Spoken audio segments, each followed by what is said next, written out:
Well, if I'm talking about the vintage fans in my collection, might as well talk about this one. Those of you who have been around the channel for a long time, you know already what this is. This needs no introduction. The people who haven't, and there have been a lot of people who have joined since I last videoed this, this is arguably the fan that got me started in the trade, if you can call it that. It's a 1969 GE W25 that has not been used much lately because of that little problem right there. There's a very redneck repair I did to that, and I'll show you here in just a moment. People who have seen videos about this thing before, you know the story, but for the people who don't, here it is. It's going to be a long and rambling video. You'll have to excuse the piano downstairs. My brother's playing the piano, but you know. So, this fan has been in the family since it was new. It was originally purchased by my grandparents. There are two stories about how they actually got this fan, and I'm not sure which is correct. My late grandmother said it was a wedding gift. The story does hold water. They were married in '69. That is, of course, the year that this fan was made. My granddad said it came from a military surplus store in Italy when he was stationed there. So who knows which is right. I have not been able to figure it out. But I do have some pretty early evidence of this fan's existence early on in its lifespan. There is a video on a roll of home videos that then was later burned to DVD. One of the videos that is on it is of my uncle's first birthday party when they still had their apartment in Italy. This would have been the summer of 1971. And the opening scene of this video shows the fan running in the doorway as my grandmother walked out of the kitchen with a, I think it was an angel food cake. Again, it's inconsequential to the story. And she almost tripped over the fan. Then after he got out of the Army and they came back to the U.S., of course, the fan followed them.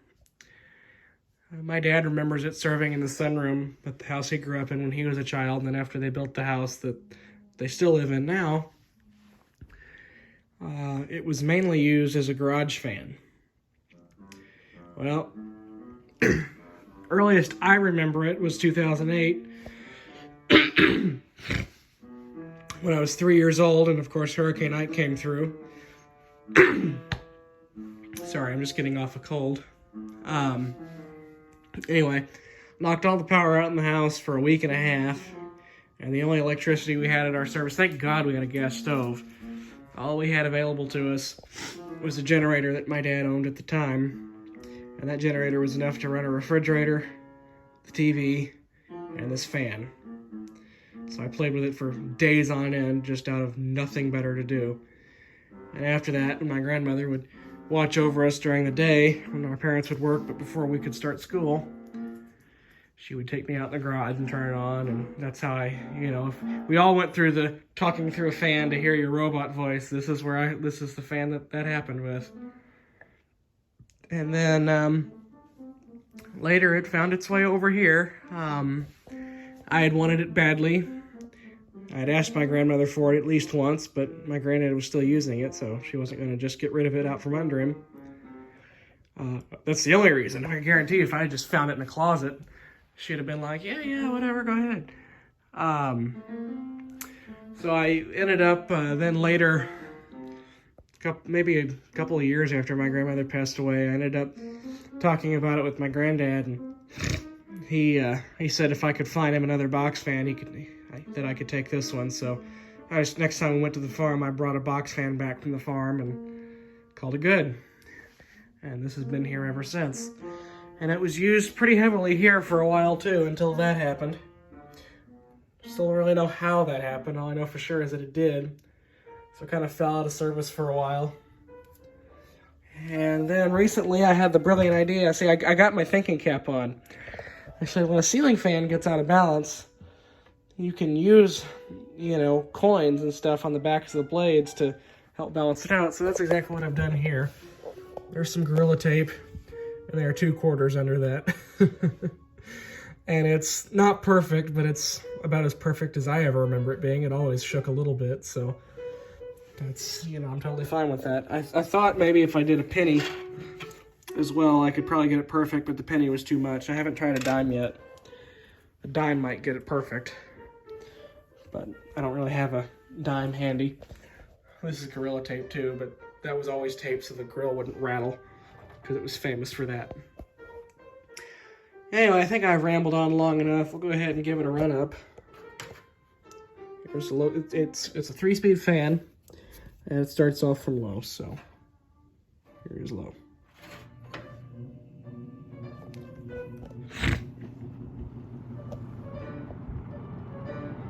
So as you may have seen, it still has a little bit of a shimmy to it when it starts. It always has. That rattling noise you hear, it's always made.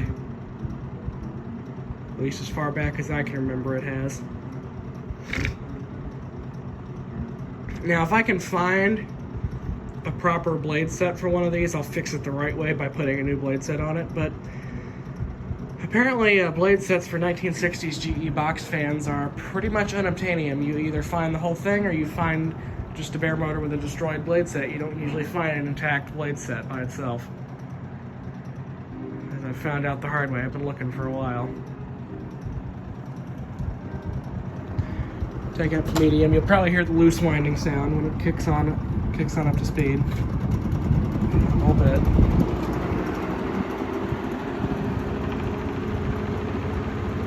You can hear it rattling against the table there, and you may not be able to see it, but I can see the table rattling a little bit.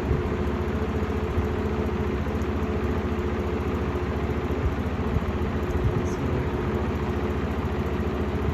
here's a medium speed.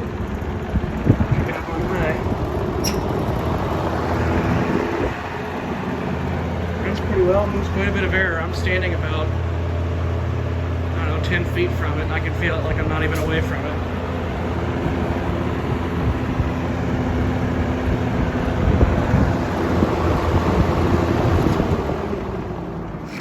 Let it spin down.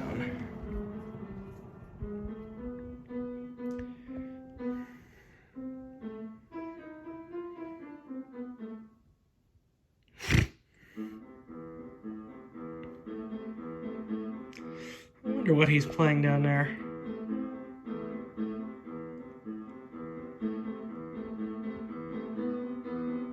See? Works pretty well. Let's see if we can get that GE startup sound. Yep. The thing is, we'll go look around the back here. I forgot to show you what the motor looks like. Just a typical 60s GE box fan motor. I think they all had that same basic style of motor with just different blade designs. I think they first started with the plastic blade like this in 1966. I could be wrong about that though. I think before that they had the 3 metal blades. Let's go ahead and get started from the back, see if you can hear the loose windings from here.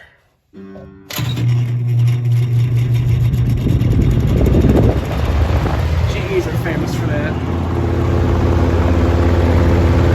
Runs pretty well for its age.